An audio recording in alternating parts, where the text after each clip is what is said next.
Tonight we begin with a tale as old as time itself, whispered through the warm desert winds and carried across moonlit sand dunes where magic still dances in the shadows. The story of a street rat who found love, a princess who found freedom, and two hearts that discovered something more precious than all the gold in the Sultan's treasury. So before you settle into your pillows and let sleep carry you away, take a moment to get comfortable. Close your eyes if you haven't already, and let your breathing slow to match the gentle rhythm of this ancient tale. It's always fascinating how stories can transport us to distant lands where anything is possible. This isn't just any story about Aladdin and Princess Jasmine. This is the quiet moments between the adventures, the gentle conversations under starlit skies, and the peaceful scenes that happened when the lamp was safely tucked away and the magic carpet rested, folded in the corner. Tonight we explore the tender side of their love story, the parts that whisper rather than shout, the moments that heal rather than thrill, because sometimes the most beautiful stories are the ones that help us drift peacefully into dreams. Our tale begins 3 months after the wedding bells had faded and the celebration crowds had returned to their homes. The palace had settled into a new rhythm, one where laughter echoed more often through the marble halls, and where two young hearts were learning what it meant to build a life together. The Sultan smiled more these days, watching his daughter bloom like a desert flower after rain. The kingdom itself seemed to breathe easier, as if the very stones of Agrabah had absorbed the happiness that radiated from the royal quarters.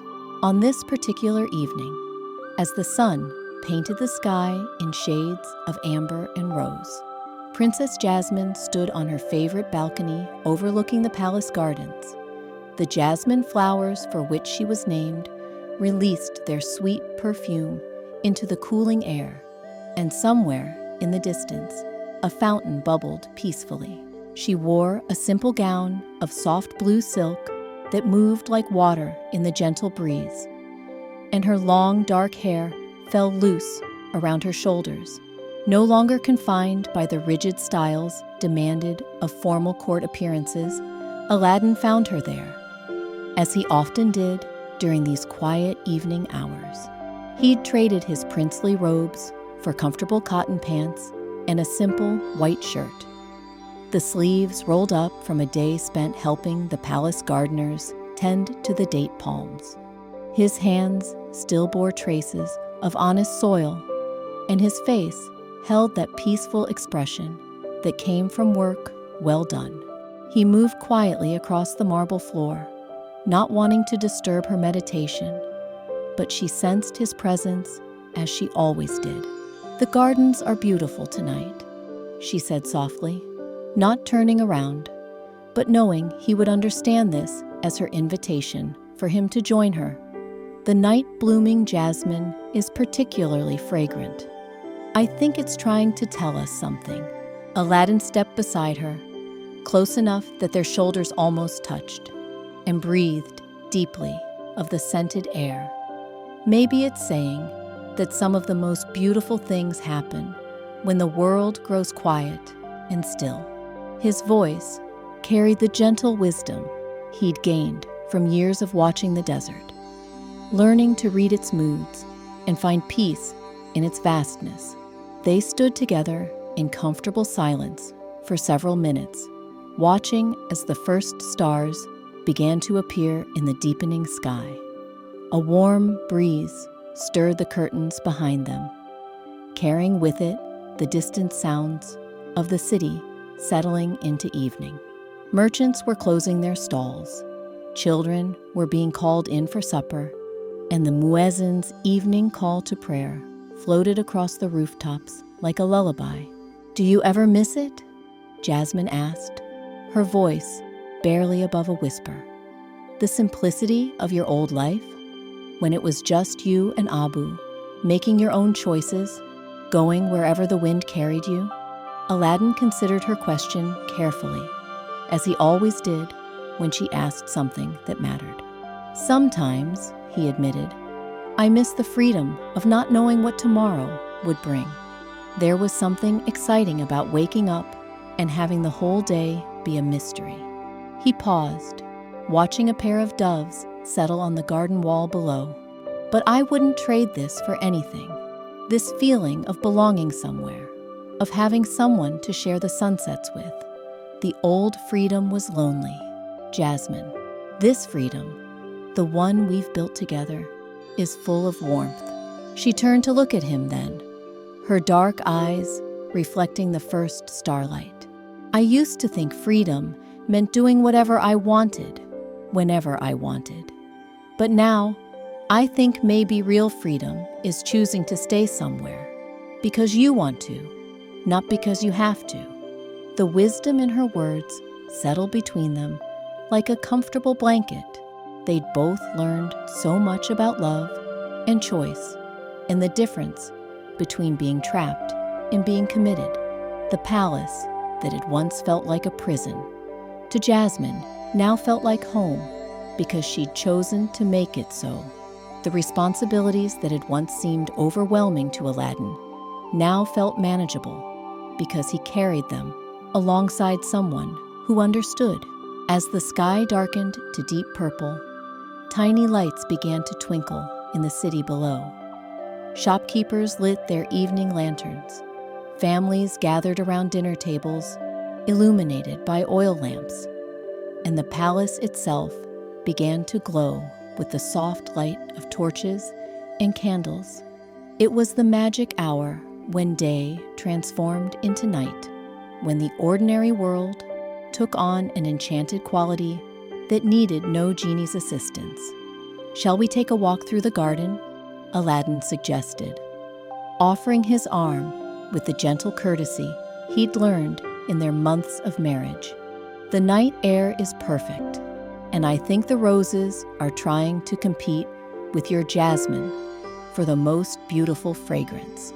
Jasmine accepted his arm with a smile that could have lit the entire palace. I'd like that very much, but let's walk slowly. I want to notice everything tonight. Sometimes I think we move too quickly through the beautiful moments.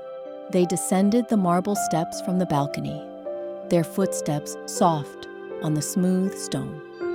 The palace gardens were a masterpiece of design and nature working together, with winding paths that led through groves of orange and lemon trees, past beds of roses and lilies, around fountains that sang gentle songs in the darkness.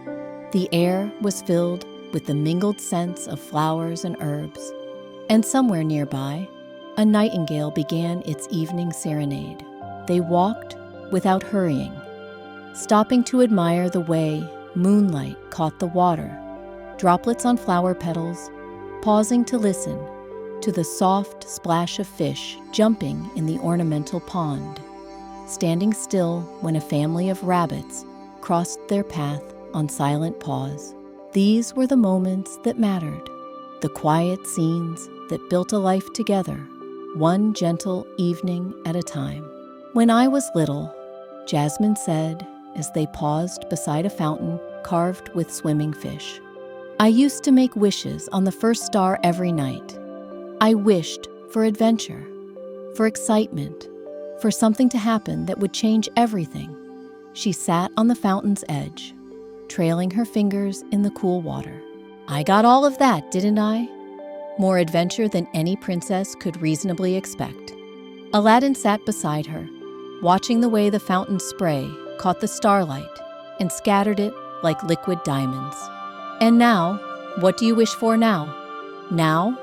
She considered the question seriously, as was her way with all important things. Now I wish for more evenings like this one. More quiet conversations and gentle walks and peaceful moments when the whole world feels exactly right. She looked up at the star-scattered sky. I wish for time to slow down, just enough that we don't miss the small, beautiful things while we're busy with the large, important ones. It was a wish worthy of any magic lamp, though neither of them needed supernatural assistance to make it come true. They had learned that the most powerful magic was often the simplest, found in choosing to notice beauty, in deciding to speak kindly, in taking time to really see each other, even after months of sharing the same rooms and the same dreams.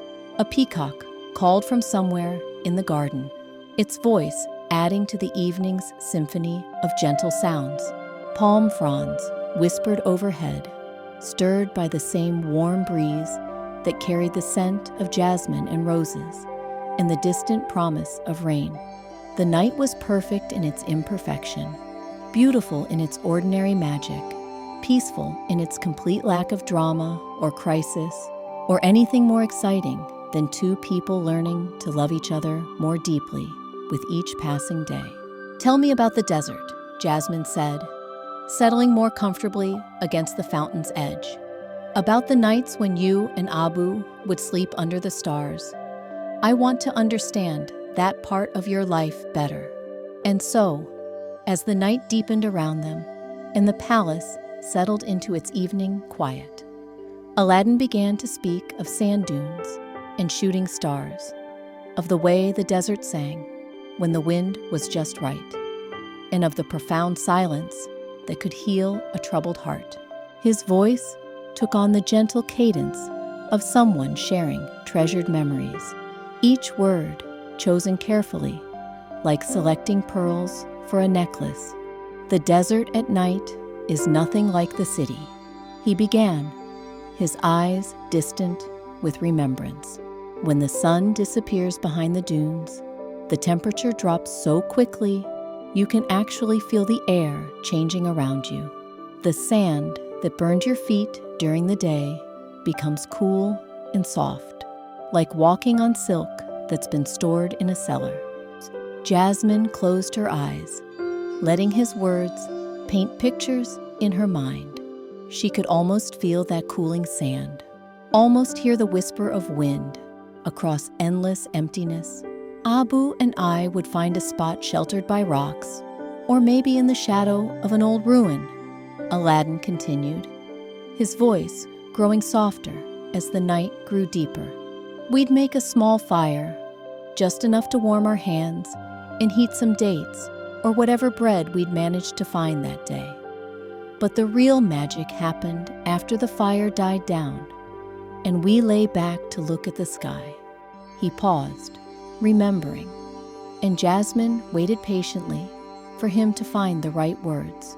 A gentle splash from the fountain filled the silence, along with the distant hoot of an owl somewhere in the palace gardens.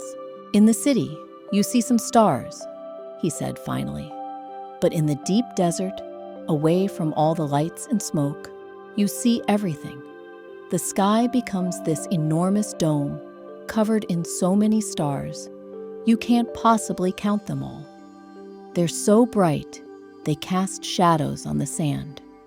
You can see the pathway of light that stretches across the heavens, and shooting stars are as common as fireflies in a garden."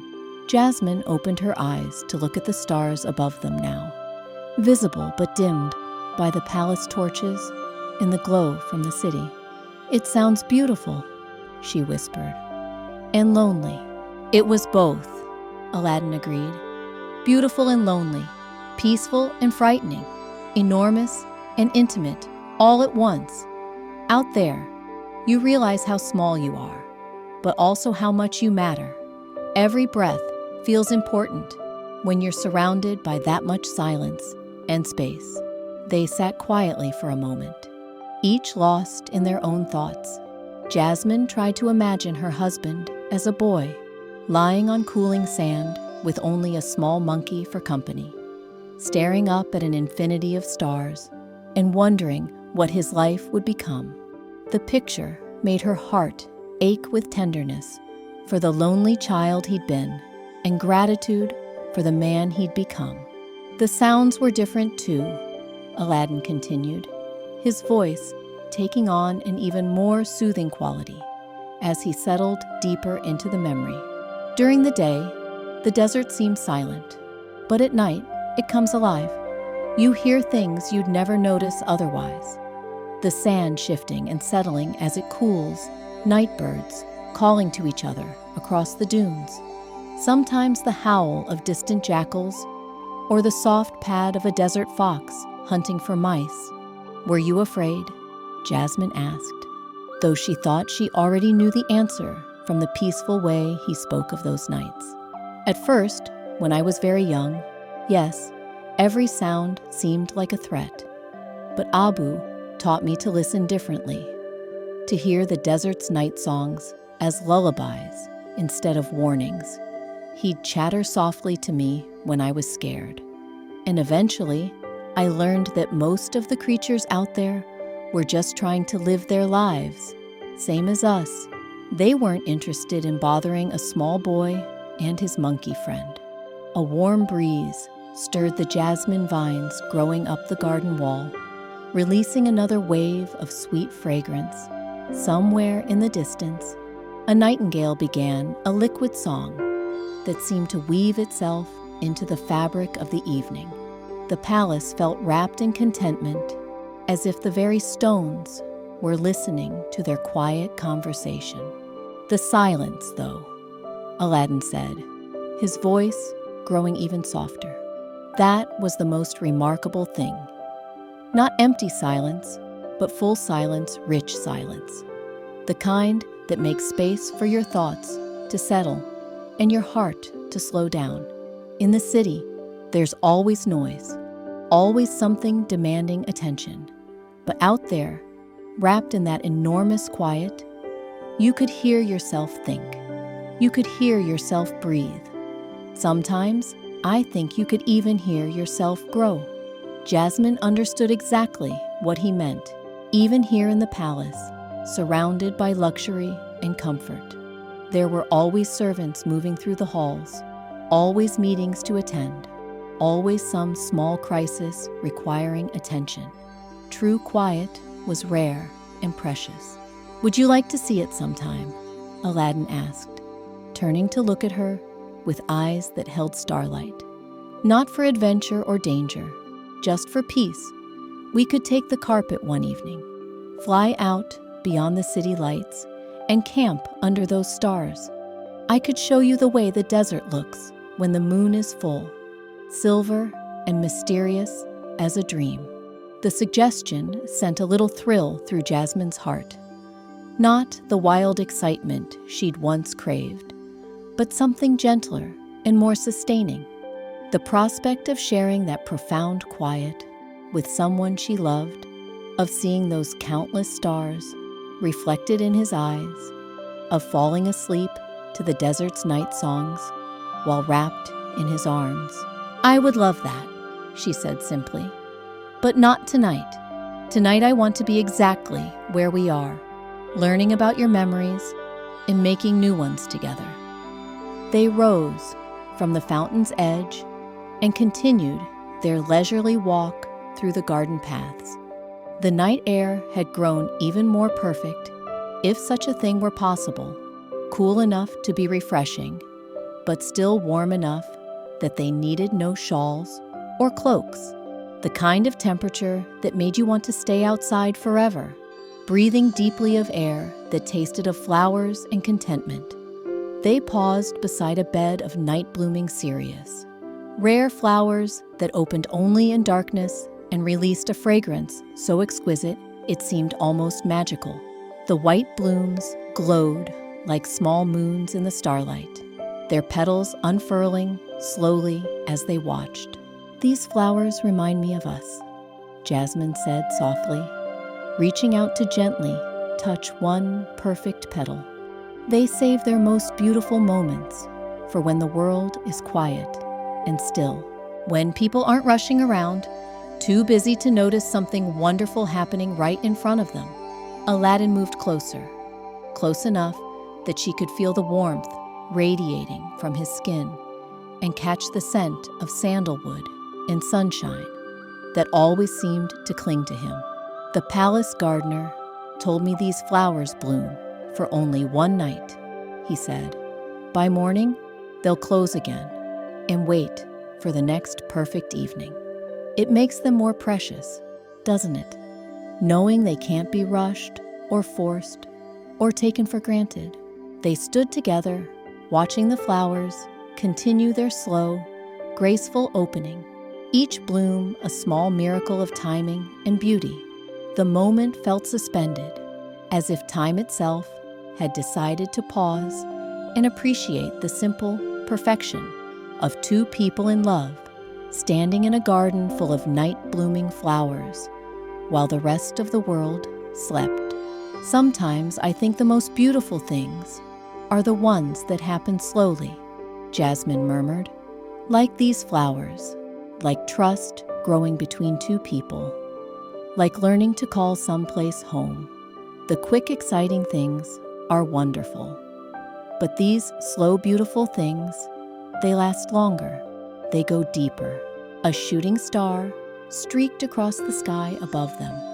There and gone in an instant, but leaving a trail of light that seemed to linger in their vision. They both saw it and smiled. Though neither made a wish, they had everything they needed right here in this moment, in this garden, in each other's quiet company. The palace clock tower chimed the hour, its bronze bells ringing clear and sweet across the sleeping city. Not late enough to end their evening, but late enough that the world felt entirely theirs, as if they were the only two people awake in all of Agrabah. "Shall we visit the rose garden?" Aladdin suggested, offering his arm again with the same gentle courtesy that never failed to make Jasmine's heart flutter just a little. "I think the climbing roses on the south wall might be blooming tonight. They only flower in the coolest part of the evening." And so they made their way along the winding stone path toward the southern wall of the garden, where ancient climbing roses had been trained to grow up trellises of wrought iron. The path curved gently past beds of lavender and mint, herbs that released their calming fragrances with each step they took. Their footsteps were muffled by the soft earth, and the only sounds were the gentle rustle of leaves overhead and the distant murmur of the fountain they'd left behind. The roses, when they reached them, were indeed beginning their evening bloom. These particular flowers were pale pink, almost white in the starlight, and they climbed nearly to the top of the garden wall in cascading profusion. Each bloom was perfectly formed, with petals that seemed to glow with their own inner light. The fragrance was subtle but intoxicating, sweeter than the jasmine, but with a deeper, more complex undertone that spoke of romance and timeless love stories. "My grandmother planted these roses," Jasmine said, reaching up to touch a bloom that hung just within reach.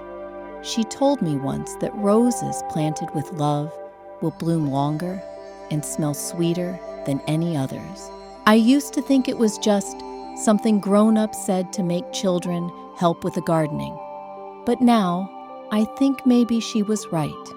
Aladdin studied the climbing roses with new appreciation, seeing them not just as beautiful flowers, but as a legacy of love passed down through generations.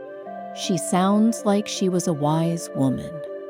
Did she teach you other things about the garden?" "Oh, many things," Jasmine replied, settling onto a marble bench positioned perfectly to enjoy the rose wall. "She taught me that plants, like people, respond to kindness and patience, that you can't force a flower to bloom before its time, but you can create the conditions that help it flourish. She said, the secret to a beautiful garden isn't just good soil and water, but paying attention to what each plant needs to be its truest self." The bench was wide enough for both of them, carved from pale marble that had absorbed the day's warmth and now radiated it gently back into the cooling night.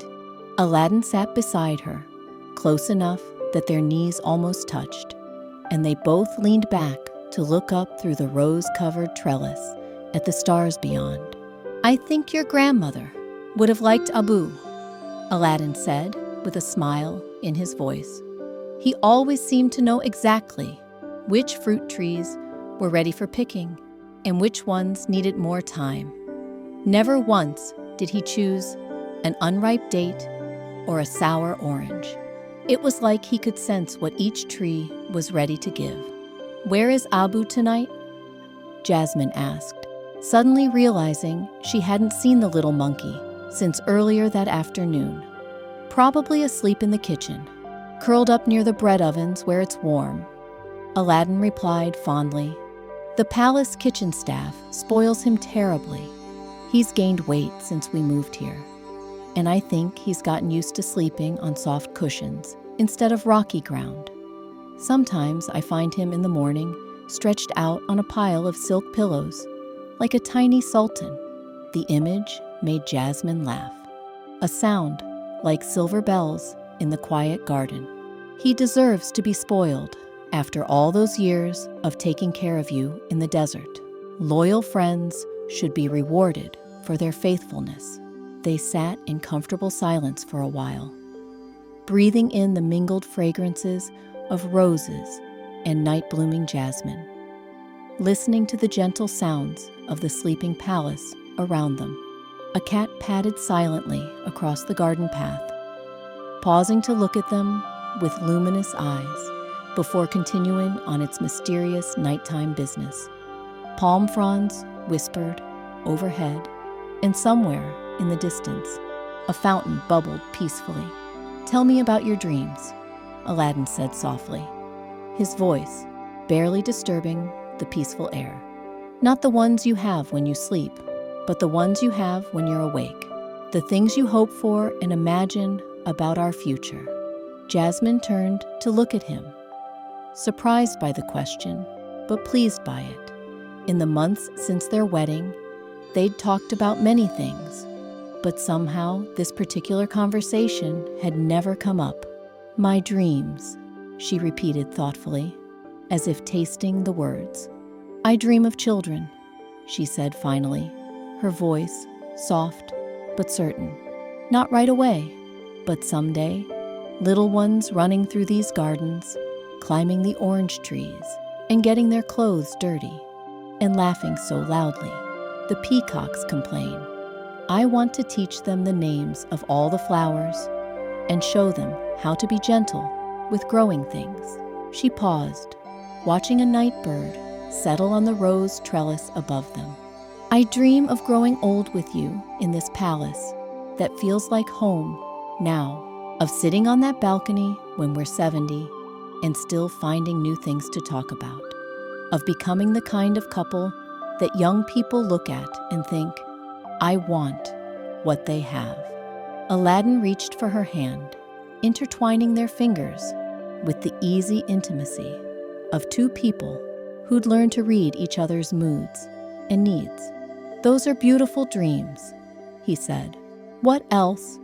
"I dream of making this kingdom even better than it is now," she continued, her voice gaining strength as she spoke of things that mattered deeply to her. "Of schools where children can learn to read and write, regardless of whether their parents can afford to pay.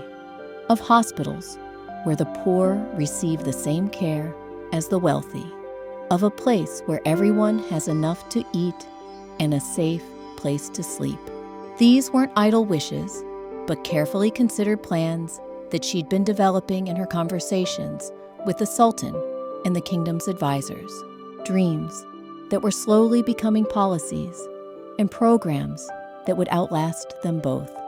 "And I dream of peace," she added quietly, "of a time when kingdoms solve their differences with words instead of swords, when children grow up not knowing what war looks like, when the worst thing people have to worry about is whether their gardens will bloom properly or if it will rain enough for a good harvest."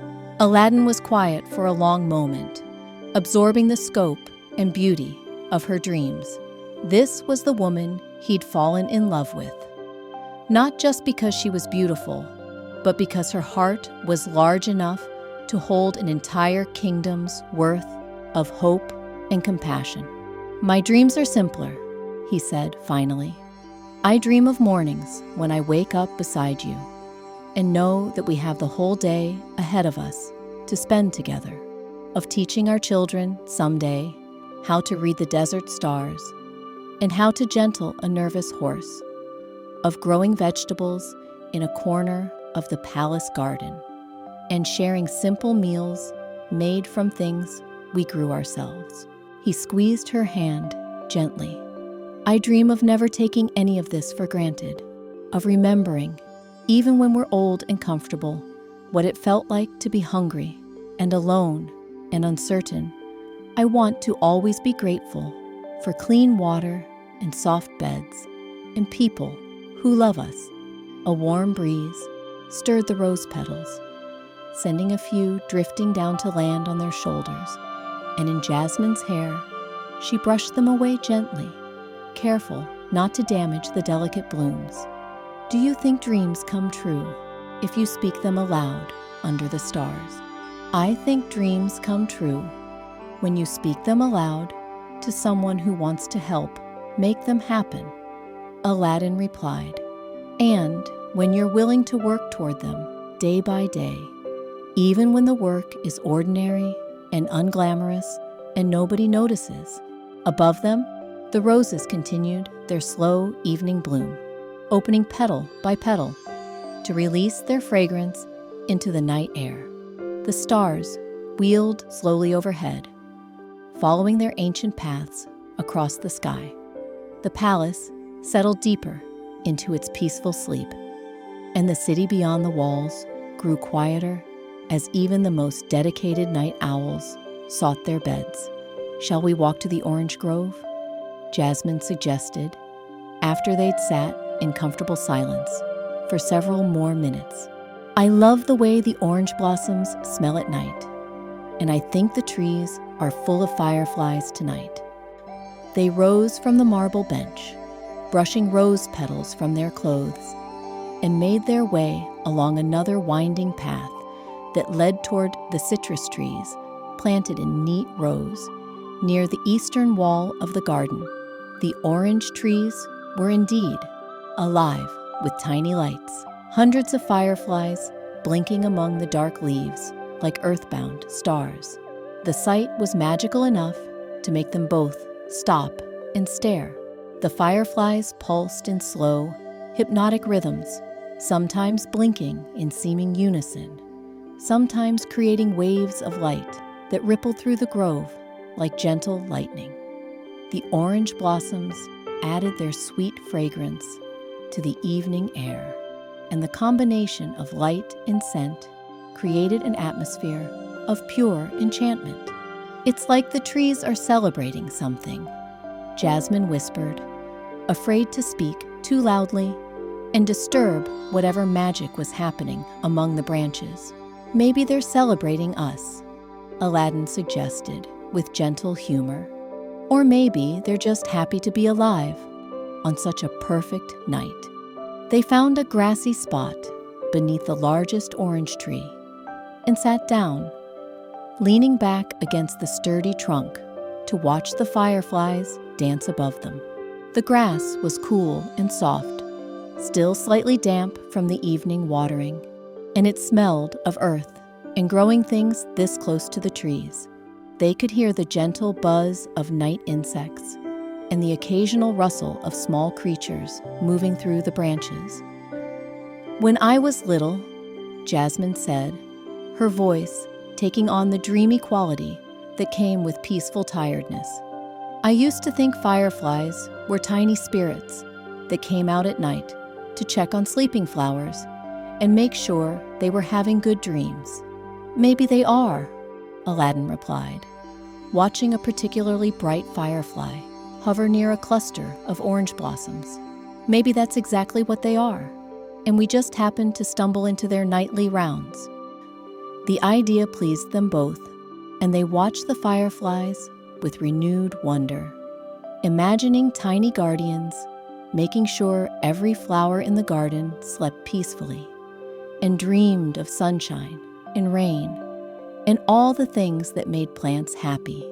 As the night grew deeper and their voices grew softer, they found themselves speaking of smaller things, the way the orange tree bark felt rough but comforting against their backs, the sound the fountain made when the wind shifted its spray, the way certain stars seemed to pulse with their own gentle rhythm, like the heartbeat of the sky itself. These weren't profound conversations about dreams and kingdoms and the meaning of love. They were the quiet observations that people in love share when the world is peaceful and there's no hurry to be anywhere else. The kind of gentle talk that weaves itself into memory and stays there forever, recalled years later, not for any particular wisdom, but for the pure contentment of the moment when it was spoken. "I'm getting sleepy," Jasmine admitted, as a particularly large yawn overtook her. "But I don't want this evening to end. It's been so perfect." "Perfect evenings don't really end," Aladdin said, his own voice heavy with drowsiness.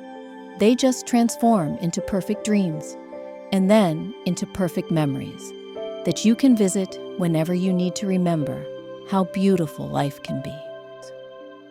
They helped each other to their feet, brushing grass and flower petals from their clothes, and began the slow walk back toward the palace. Their steps were unhurried, and they paused often to look back at the firefly-filled orange grove, or to breathe deeply of a particularly fragrant patch of night-blooming flowers. The palace windows glowed warmly in the darkness, welcoming them home after their peaceful evening in the garden. As they climbed the marble steps to their private quarters, Jasmine slipped her hand into Aladdin's, and they walked the final distance in comfortable silence, each lost in their own thoughts about the beauty they'd shared and the dreams they'd spoken under the stars, shared, and the dreams they'd spoken. The palace corridors welcomed them with their familiar warmth, moonlight streaming through tall windows to create patterns of silver and shadow on the polished marble floors. Their footsteps echoed softly in the vast spaces, but not loudly enough to disturb the peaceful sleep that had settled over the royal household. Servants had long since retired to their quarters. Guards stood quietly at their posts, and even the kitchen cats had found cozy spots near the dying embers of the cooking fires. As they made their way through the winding passages toward their private chambers, Jasmine found herself thinking about all the evenings yet to come, countless nights when they would walk these same halls together, each one slightly different, but all of them precious. Some evenings, they might be tired from the day's responsibilities. Others, they might be excited about tomorrow's plans. But always, they would have each other to share the quiet moments between one day and the next. "Do you remember?" she said softly, as they paused at the window that overlooked the courtyard where the peacocks roosted. "The first time you showed me the view from the palace walls, when we flew on the magic carpet and I saw the city spread out below us like a tapestry of lights."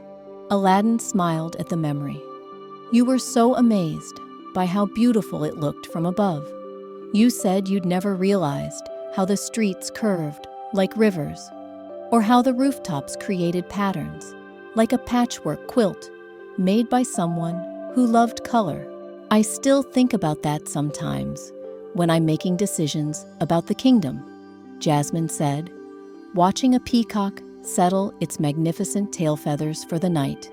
"I try to remember that every light we saw represented a family, people with their own hopes and dreams and problems, It helps me remember that being a princess isn't about living in a palace.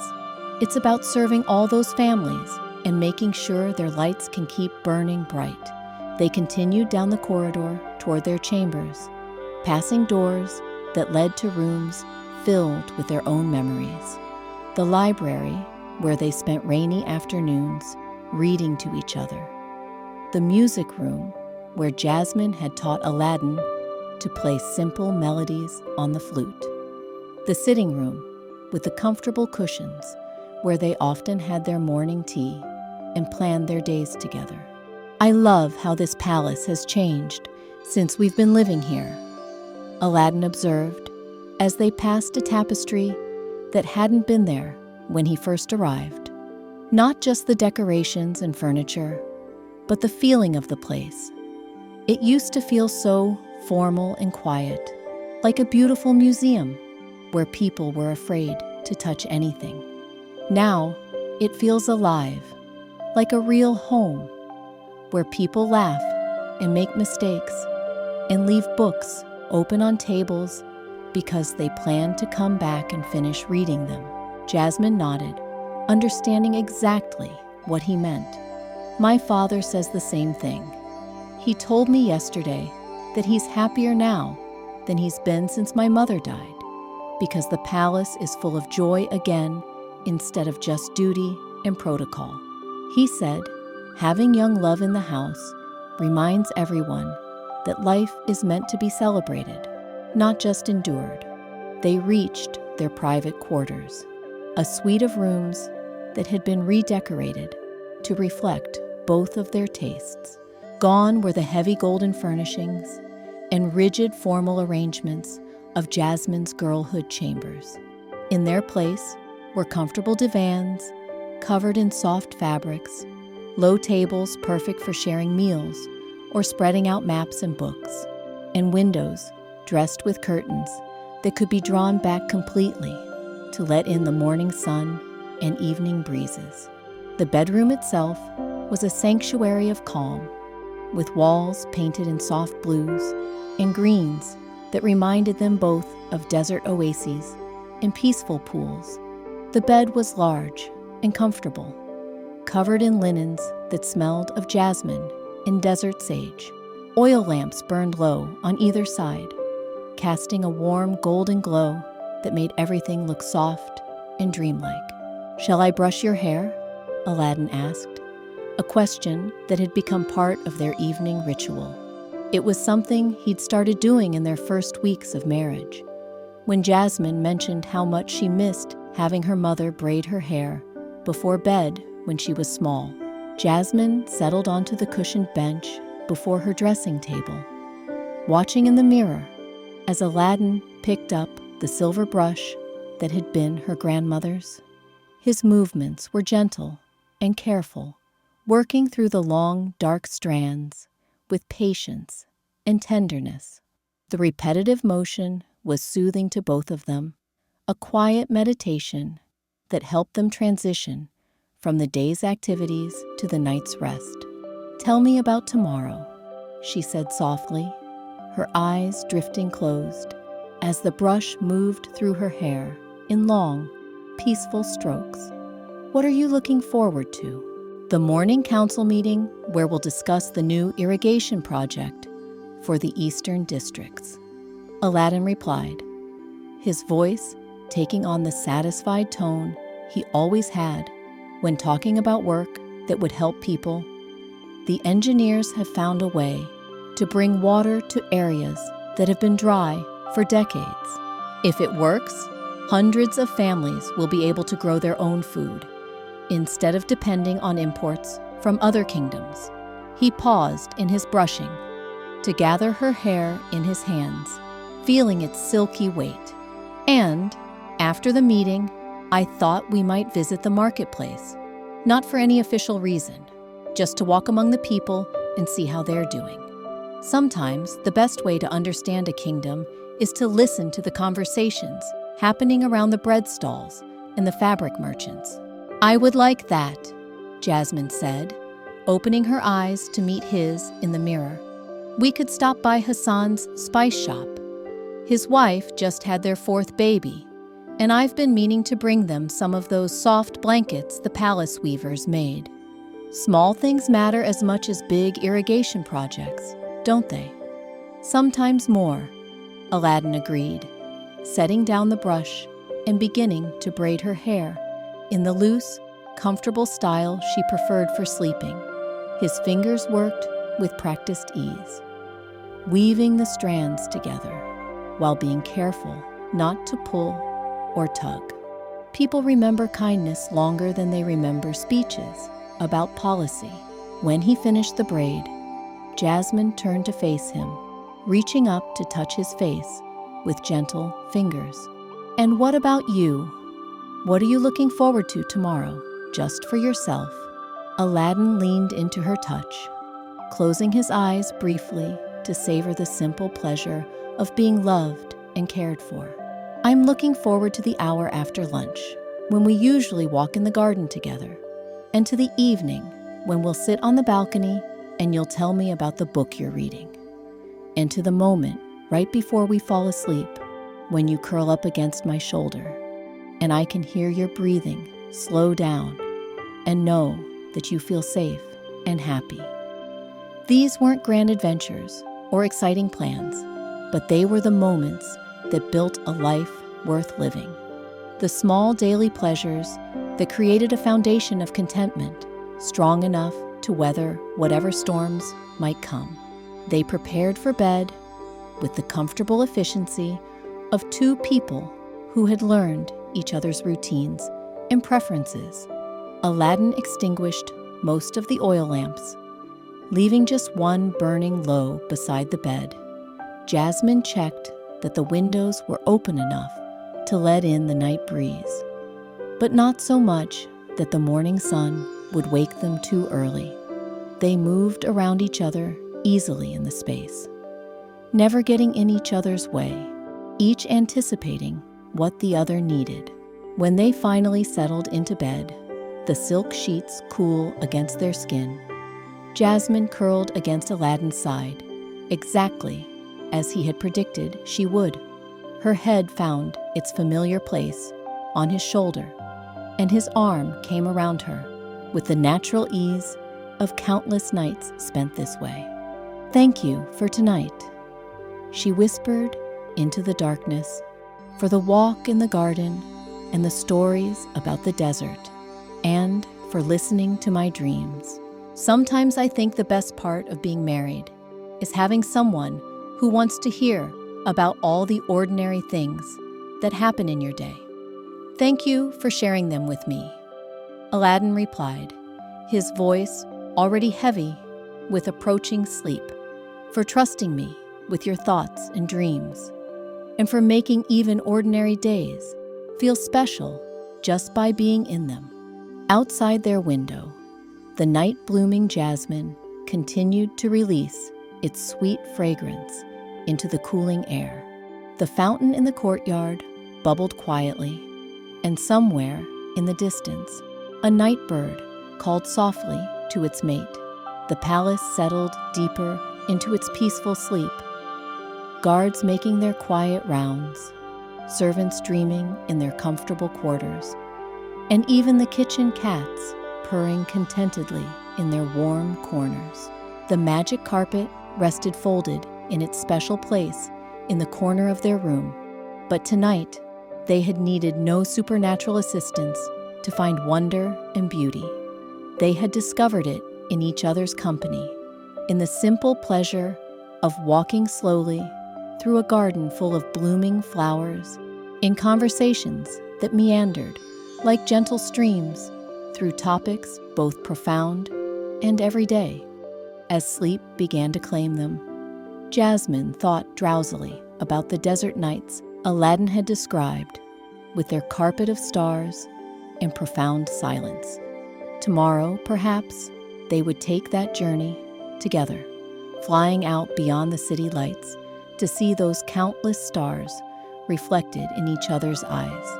But tonight, this bed, in this palace, in this city they both loved, felt like the perfect place to be.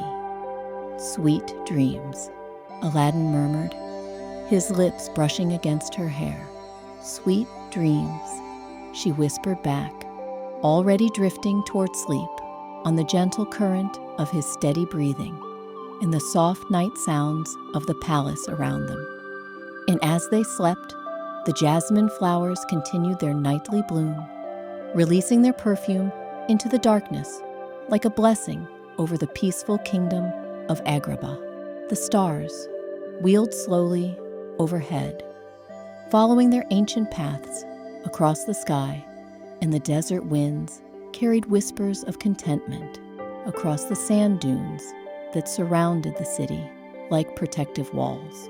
In their dreams, they walked again through gardens where fireflies danced among orange blossoms, where fountains sang lullabies to sleeping flowers, and where love grew as naturally as jasmine vines climbing toward the stars.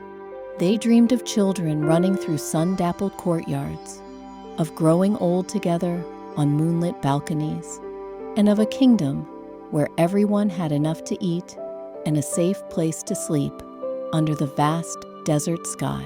The palace cats stretched and resettled themselves near the dying kitchen fires. The peacocks tucked their magnificent heads beneath their wings. The guards nodded at their posts, secure in the knowledge that all was well in the royal household. And in their chambers, the princess and her beloved husband slept peacefully in each other's arms, surrounded by the gentle sounds of a kingdom at rest and the sweet scent of jasmine blooming in the darkness.